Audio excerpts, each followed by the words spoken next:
Salam pemirsa Live Channel, bertemu lagi dalam acara Biji Sesawi dengan saya Nelly Sihombing.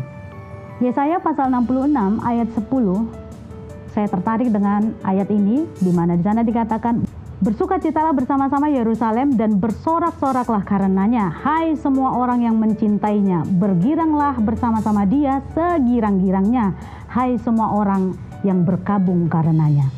Ayat ini bunyinya bikin hati adem. Bersukacitalah, bergiranglah. Kalau kita tarik kepada konteks pada masa itu, Yesaya 66 ini, bangsa Israel sedang berada dalam masa pembuangan, di masa pembuangan akhir. Maka bisa saja sebenarnya bangsa Israel itu berkata demikian, apa alasan saya bersukacita? Apa alasan saya bergirang ya Tuhan, sementara saya ada di negeri asing, saya dijajah, saya dibuang, mengalami sengsara, gimana mau sukacita? Gimana mau bergirang? Pun kepada kita hari ini, mungkin kita dalam penantian panjang yang menghabiskan tenaga kita. Misalkan mungkin ada seorang yang sedang mencari pekerjaan, udah lamar kemana-mana, udah 5 tahun di PHK, nggak dapat pekerjaan. Ada anak muda yang masih jomblo 5 tahun, sementara usia semakin dewasa. Ada keluarga yang nggak pernah akur, udah 5 tahun, selalu aja tengkar. Ada juga seorang yang sudah memulai usahanya, sudah 5 tahun, bukannya menuai untung, tetapi malah menuju kepada kebangkrutan.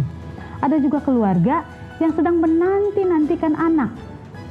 Sudah lama banget berkeluarga, tapi Tuhan belum kasih anak. Kepada mereka, mungkin ada seorang yang datang, sabar ya, mungkin ada rencana Tuhan yang indah untukmu, berdoa saja. Kalau orang itu datang kepada kita, pasti kita akan gondok dengar kayak begini. Tapi mestinya, mungkin ada perkataan yang seperti ini benar adanya. Orang itu datang kepada Tuhan, cuman karena kepepet aja.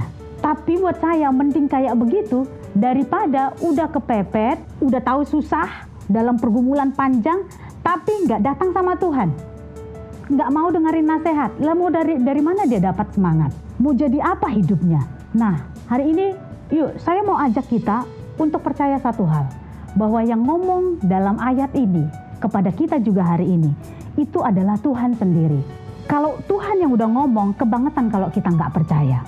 Karena dari masa ke masa, Tuhan sudah menyatakan kasih setianya, membuktikan kasih setianya, cintanya kepada kita. Di ayat 12 dan 13, itu Tuhan sendiri berjanji bahwa, di ayat 13 berkata demikian, seperti seorang yang dihibur ibunya, demikianlah aku ini akan menghibur kamu, kamu akan dihibur di Yerusalem. Saudara, kalau Tuhan yang sudah janji untuk memberikan penghiburan kepada kita dalam masa penantian, maka selama apapun penantian itu dan sebesar apapun kesusahan yang ada di dalam masa penantian itu, maka itu tidak akan menghalangi kita untuk bersukacita dan bergirang hanya karena Tuhan.